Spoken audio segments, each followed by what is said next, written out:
wabarakatuh.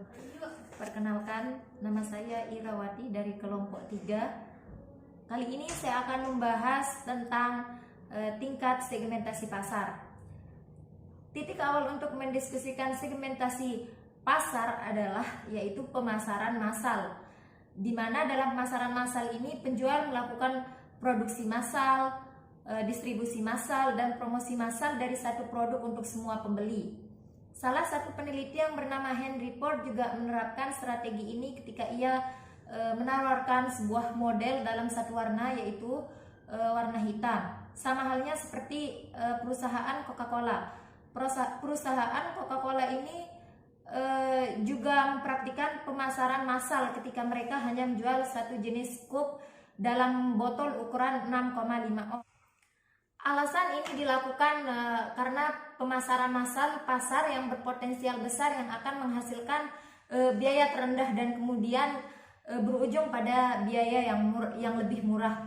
Beberapa peneliti juga menyatakan bahwa pemasaran mikro pada satu dari 4 tingkat, yaitu pemasaran segmen, pemasaran ceruk, pemasaran lokal, dan pemasaran individual. Baiklah, seperti yang sudah saya sebutkan tadi, ada beberapa pemasaran. Saya akan membahasnya satu-satu. Yang pertama yaitu pemasaran segmen. Segmen pasar terdiri dari sekelompok pelanggan yang memiliki sekumpulan kebutuhan dan keinginan yang serupa. Tugas dari pemasaran segmen ini adalah untuk mengidentifikasi segmen dan memutuskan segmen mana yang akan dipilih. Pemasaran segmen ini menawarkan manfaat melebihi pemasaran massal. Perusahaan seringkali dapat merancang, memberi harga, melepaskan dan menghantarkan produk atau jasa dengan lebih baik, dan juga dapat menyesuaikan program dan kegiatan pemasaran untuk mengalahkan pemasar yang dilakukan oleh pesaing. Baiklah, selanjutnya kita akan beralih ke pemasaran ceruk. Pemasaran ceruk adalah kelompok pelanggan yang lebih sempit yang mencari bauran manfaat. Pemasar biasanya mengidentifikasikan ceruk ini dengan membagi menjadi segmen, menjadi subsegmen. Pemasaran ceruk ini cenderung cukup menarik bagi perusahaan kecil. Segmen ini juga sangat cocok bagi perusahaan yang ingin menghindari pesaing sengit di pasar utama. Sebagai contoh dari perusahaan ceruk yaitu misalnya di pasar sepatu. Di sana ada banyak ceruk yang berbeda, misalnya produk sepatu sneakers, sepatu olahraga, boots, dan lain sebagainya. Masing-masing mewakili kebutuhan konsumen yang spesifik dan berbeda. Selanjutnya yaitu pemasaran lokal. Pemasaran lokal adalah strategi pemasaran yang menargetkan calon-calon pelanggan di lokasi-lokasi yang spesifik, tentu dengan tujuan meningkatkan kesadaran warga sekitar mengenai adanya sebuah bisnis di dalam daerah. Keuntungan besar yang bisa kita dapatkan dari strategi pemasaran ini adalah kemampuan menarik pelanggan yang tepat. Contohnya seperti saat kita menargetkan pasar pemasaran secara khusus untuk pasar lokal, maka calon pelanggan yang akan kita jangkau merupakan orang-orang yang memang benar-benar sedang mencari produk bisnis kuliner. Contohnya seperti mendirikan warung kuliner. Dengan strategi seperti ini, pemasaran lokal kita dapat menarik orang-orang tersebut untuk memesan produk kita. Selanjutnya yaitu pemasaran individual. Pemasaran individual atau pemasaran per orang ini disebut juga pemasaran sesuai pesanan atau pemasaran satu lawan satu. Pemasaran ini membutuhkan dialog aktif dengan pelanggan untuk memberi peluang lebih besar kepada pelanggan untuk merancang produknya. Di dalam pemasaran individual, perancangan produk bertujuan memenuhi kebutuhan pelanggan secara individual. Contohnya seperti ketika kita berbelanja di sebuah situs atau di Facebook, di sana itu terdapat situs marketplace. Di sana kita dapat berbelanja dengan proses per orang atau per individual. Dengan penjual kita mencari barang yang seperti gamis, dan kita terkadang tidak sesuai dengan apa yang kita inginkan. Jadi kita berencana untuk merancang apa yang kita inginkan. Lalu kita akan terlebih dahulu mengirim pesan kepada penjual untuk merancang apa yang kita inginkan. Sehingga di sana itu terjadi timbal balik antara penjual dan pembeli. Sekian materi dari saya. Wassalamualaikum warahmatullahi wabarakatuh. Assalamualaikum warahmatullahi wabarakatuh. Perkenalkan, nama saya Nurfani dari kelompok 3. Adapun materi yang saya sampaikan mengenai dasar segmentasi pasar konsumen. Dasar segmentasi pasar konsumen menggunakan dua kelompok variabel yang luas untuk mensegmentasikan pasar konsumen. Variabel yang pertama yaitu beberapa peneliti berusaha mendefinisikan segmen dengan melihat karakteristik deskriptif dari konsumen itu sendiri dengan cara melihat 3 macam segmen. Segmen pertama yaitu segmen geografis, segmen kedua yaitu segmen demografis, yang ketiga segmen psikologis. Yang pertama yaitu segmen geografis. Nah, dalam segmen geografis ini pasar dibagi dengan beberapa bagian dengan melihat unit geografis, misalnya seperti negara, wilayah, kota, dan lain sebagainya. Dalam wilayah misalnya, di negara Indonesia dan di negara Korea misalnya, penjualan jaket itu berbeda. Kenapa? Karena di Indonesia tidak ada musim salju, sedangkan di Korea itu ada musim salju, sehingga pembuatan atau produksi sebuah jaket itu sangat berbeda. Misalnya di Korea itu lebih tebal sehingga bisa menangkal dirinya dari rasa hawa dingin dari salju itu, sedangkan di Indonesia tidak terlalu dingin ya, karena sedikit lebih dekat dari matahari. Itu adalah contoh dari skala besarnya. Sedangkan skala kecilnya, misalkan saya ambil contoh dari daerah Bali dengan Lombok. Nah, di Bali itu mayoritasnya orang Hindu atau non-Muslim, sedangkan di Lombok mayoritasnya itu orang Islam. Sehingga penjualan barang di sana berbeda. Misalkan di Bali misalnya ya, penjualannya itu tidak, lebih sedikit penjualan baju-baju Muslim misalnya, lebih banyak dengan penjualan produksi yang berkaitan dengan Hindu atau sesembahannya dan lain sebagainya. Sedangkan di Lombok lebih banyak diperjualbelikan mengenai barang-barang Muslim, Al-Quran, dan lain sebagainya. Contoh kecilnya lagi dalam perdesaan misalnya, saya ambil contoh di kota saya yaitu di kota Bima. Misalnya di desa ada namanya desa Parangina. Di desa sana terkenal dengan produksi bawang terbesar, sehingga di sana kebutuhan produksinya itu lebih banyak berkaitan dengan bawang. Misalnya obat-obatan bawang, pesamprotan bawang, dan lain sebagainya. Tentunya yang berkaitan dengan bawang. Sedangkan di desa lain atau desa Sanggia misalnya, di sana lebih dikenal produksi batu bata, sehingga banyak alat produksi yang dibutuhkan itu mengenai yang berkaitan itu dengan batu bata. Tidak mungkin dong di desa ini yang memproduksi batu bata membutuhkan alat peralatan produksi bawang misalnya, seperti itu. Yang kedua yaitu segmen demografis. Nah, dari segmen ini pasar akan dibagi menjadi beberapa kelompok-kelompok variabel seperti usia, keluarga, siklus hidup, dan lain sebagainya. Usia misalnya, kita dari kecil membutuhkan botol susu atau baju yang kecil, sehingga berubah umur kita atau bertambah usia kita, maka akan berubah pula kebutuhan yang akan kita butuhkan gitu. Misalkan waktu kecil kita butuh pakaian yang seperti pampers dan lain sebagainya. Setelah kita dewasa, kita sudah tidak butuh lagi pampers, maka kita membutuhkan seperti baju-baju yang lebih besar atau baju-baju yang bergaya misalnya. Terus waktu kita sudah tua misalnya, sudah tidak mampu lagi berjalan, maka kita akan membutuhkan tongkat untuk membantu kita berjalan, atau seperti kursi roda ketika kita sudah tidak mampu lagi menjongkok misalnya. Contoh lainnya seperti jenis kelamin misalnya. Kebutuhan yang laki-laki dengan perempuan tentu berbeda. Dengan hal Rexona saja, itu laki-laki dan perempuan berbeda. Misalnya yang laki-laki ada yang namanya Rexona Man, yang perempuan ada yang namanya Rexona Woman misalnya. Dan tidak mungkin juga dong kebutuhan laki-laki itu seperti memakai kerudung dan lain sebagainya. Tentu perbedaannya itu jelas sekali. Dan contoh lainnya juga seperti seperti keluarga misalnya. Dalam suatu keluarga yang si A dengan si yang B, itu anggota keluarganya lebih banyak anggota keluarga yang A daripada anggota keluarga yang B. Sehingga kebutuhan pokok yang akan dibutuhkan oleh kedua keluarga ini berbeda. Misalnya dalam jenis beras misalnya, maka di keluarga A membutuhkan 50 kg beras karena kebutuhan keluarganya banyak, sedangkan keluarga B yang sedikit jumlah keluarganya maka akan membutuhkan beras yang sedikit gitu. Maka seperti itulah contoh-contoh dari segmen demografis ini gitu, yang tergantung dari usia, perilaku anggota keluarga dan lain sebagainya.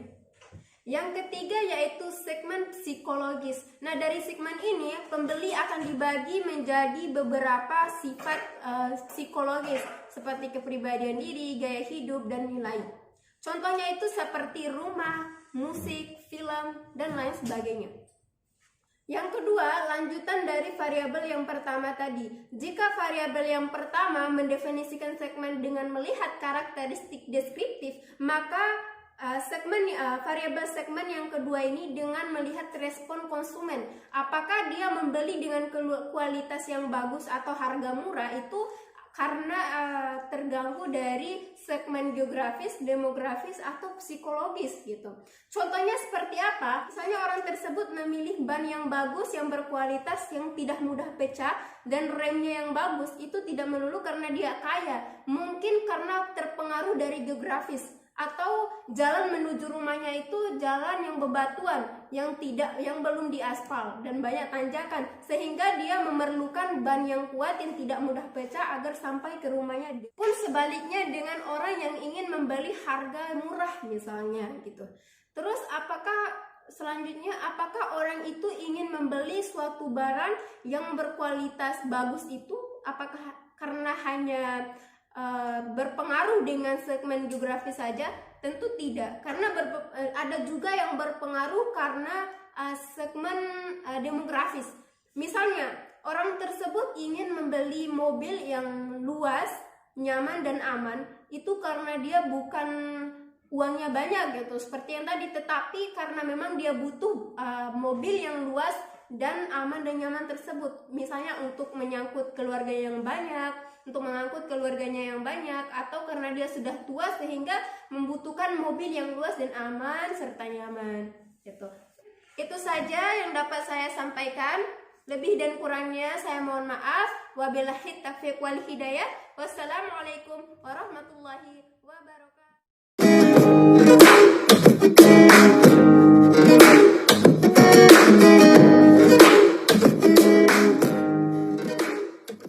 Assalamualaikum warahmatullahi wabarakatuh. Perkenalkan, nama saya Rinda Swati. Saya di sini sebagai pemateri ketiga yang akan menyampaikan materi tentang dasar untuk segmentasi pasar bisnis. Jadi, pemasar bisnis mensegmentasikan pasar bisnisnya melalui variabel yang sama yang digunakan oleh pasar konsumen seperti geografi, manfaat yang dicari, dan tingkat penggunaan. Akan tetapi pemasar bisnis memiliki variabel yang lain, yaitu variabel segmentasi utama dari pasar bisnis tersebut. Variabel segmentasi utama pasar bisnis tersebut terdiri dari 5 variabel. Yang pertama demografi, yang kedua variabel operasi, yang ketiga pendekatan pembelian, yang keempat faktor situasional, yang kelima atau yang terakhir karakteristik pribadi. Pertanyaan variabel tersebut memuat pertanyaan utama yang harus diajukan pemasar bisnis dalam menentukan segmen dan pelanggan mana yang harus mereka layani. Kemudian saya akan menjelaskan apa saja sih pertanyaan-pertanyaan yang dimunculkan oleh variabel pemasar bisnis itu. Pertama, variabel demografis.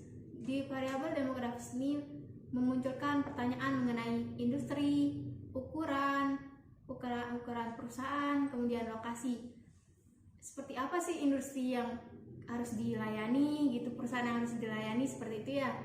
Yang kedua yaitu variabel operasi, memuat pertanyaan mengenai teknologi, apa sih teknologi yang titik fokus perusahaan tersebut seperti itu. Kemudian status penggunaan atau non pengguna, apakah seperti gini, muncul pertanyaan seperti apa sih perusahaan tersebut menggunakan non pengguna, apakah pengguna berat, pengguna ringan, seperti itu ya. Kemudian kapabilitas pelanggan, seperti itu. Yang kemudian yang ketiga yaitu faktor situasional. Di faktor situasional ini memuat pertanyaan mengenai urgensi, aplikasi spesifik, kemudian ukuran atau pesanan. Yang kemudian yang keempat yaitu pendekatan pembelian.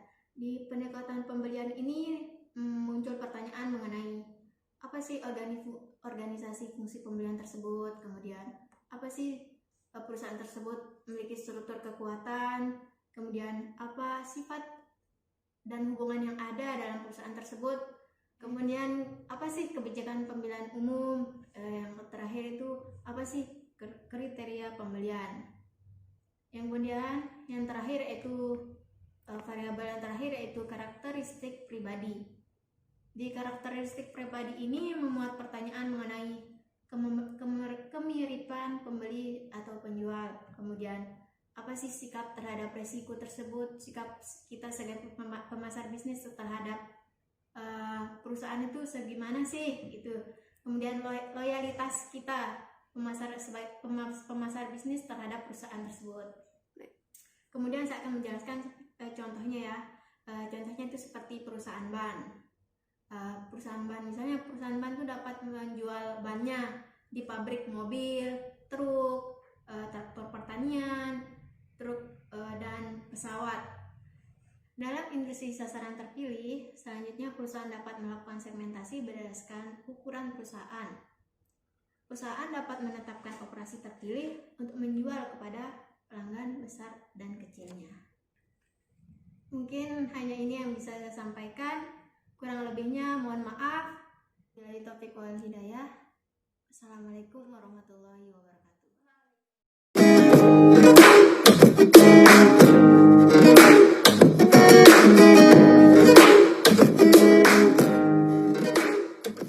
Assalamualaikum warahmatullahi wabarakatuh. Perkenalkan, nama saya Liana, saya dari kelompok 3. Di sini saya akan menjelaskan tentang penentuan target pasar. Setelah perusahaan mengidentifikasi peluang segmen pasarnya, perusahaan harus memutuskan berapa banyak dan segmentasi pasar mana yang akan dibidik. Hal ini membuat sejumlah peneliti pasar mendukung pendekatan segmentasi pasar berdasarkan kebutuhan. Salah satunya yaitu kriteria segmentasi efektif. Di sini saya akan menyebutkan ada 5 kriteria segmentasi efektif, yaitu pertama, measurable atau terukur. Yang kedua, substantial atau bersifat inti. Yang ketiga, accessible atau dapat diakses. Yang keempat yaitu differentiable atau dapat dibedakan. Dan yang kelima yaitu actionable atau dapat ditindaklanjuti. Kemudian di sini saya akan menjelaskan tentang langkah-langkah dalam proses segmentasi. Yang pertama, segmentasi berdasarkan kebutuhan, di mana mengelompokkan pelanggan ke dalam beberapa segmen berdasarkan kebutuhan dan manfaat yang sama yang diinginkan pelanggan dalam menyelesaikan masalah. Yang kedua yaitu identifikasi segmen, di mana untuk setiap segmen berbasis kebutuhan, tentukan kelompok demografis, gaya hidup, dan perilaku penggunaan mana yang membuat segmen itu berbeda dan dapat diidentifikasi.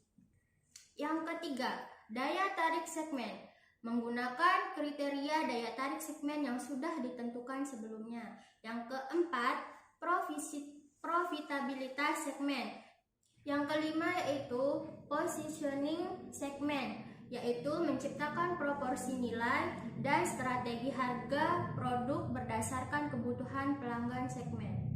Yang keenam yaitu acid test segmen atau menciptakan jalan cerita segmen untuk menguji daya tarik setiap strategi positioning segmen.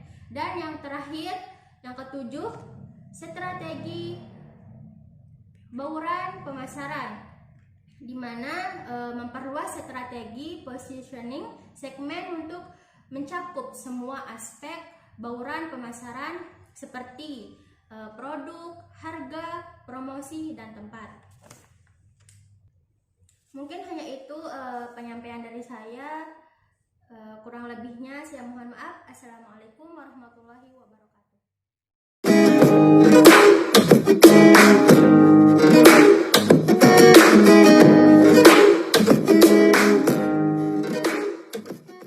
Bismillahirrahmanirrahim. Assalamualaikum warahmatullahi wabarakatuh.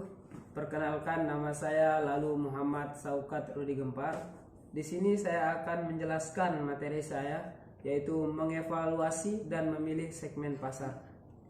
Dalam mengevaluasi segmen pasar yang berbeda, perusahaan harus melihat dua faktor, yaitu daya tarik keseluruhan segmen serta tujuan dan sumber daya perusahaan.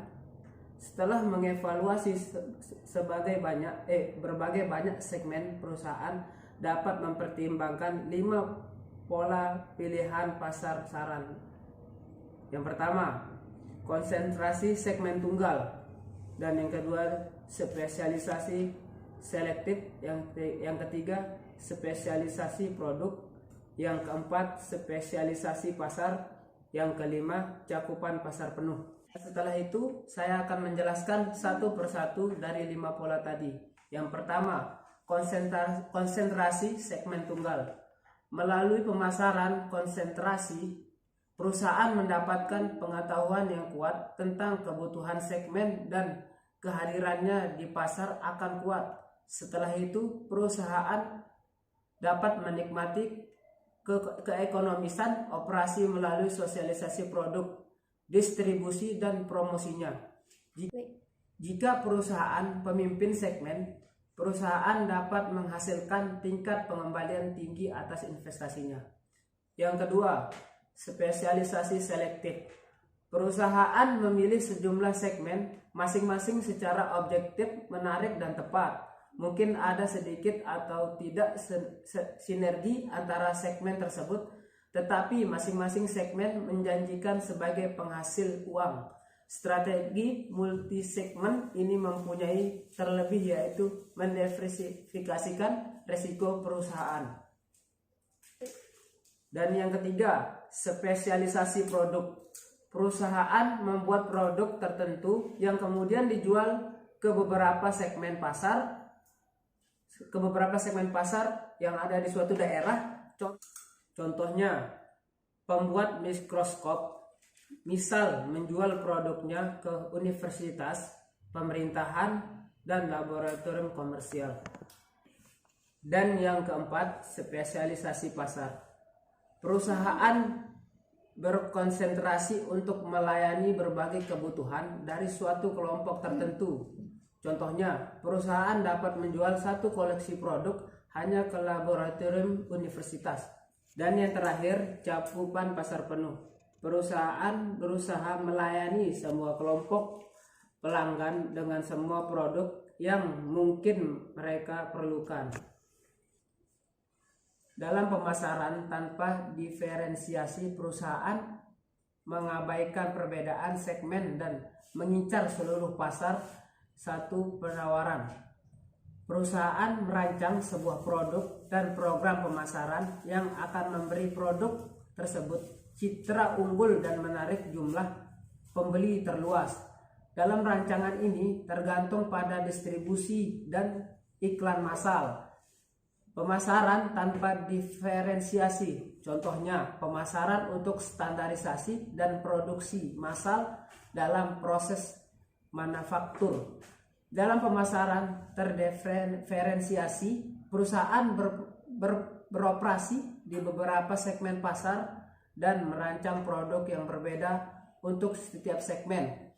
Perusahaan kosmetik Estée Lauder memaksakan merek yang menarik untuk wanita dan pria yang memiliki selera yang berbeda. Selanjutnya, Starwood Hotel dan Resort. Starwood Hotel dan Resort mendiferensiasikan hotel-hotelnya pengalaman dalam emosional. Pemasaran terdiferensiasi biasanya menciptakan lebih banyak total penjualan dibandingkan pemasaran tanpa diferensiasi. Meskipun demikian, pemasaran terdiferensiasi juga meningkatkan biaya pelaksanaan bisnis, karena pemasaran terdiferensiasi menyerah pada peningkatan penjualan sekaligus juga peningkatan biaya. Tidak ada hal umum yang dapat dikatakan tentang profitabilitas strategi ini.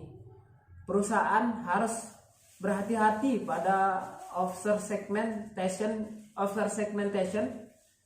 dalam pasar mereka. Jika ini terjadi, mereka sangat ingin beralih ke counter segmentation untuk memperluas basis pelanggan. Nah, di sini ada contohnya. Johnson memperluas pasar sasaran untuk sampo bayinya untuk menjangkau orang-orang dewasa. Mungkin hanya itu aja saya bisa sampaikan tentang materi yang saya sampaikan. Kurang lebihnya mungkin Assalamualaikum warahmatullahi wabarakatuh. Mungkin itu saja.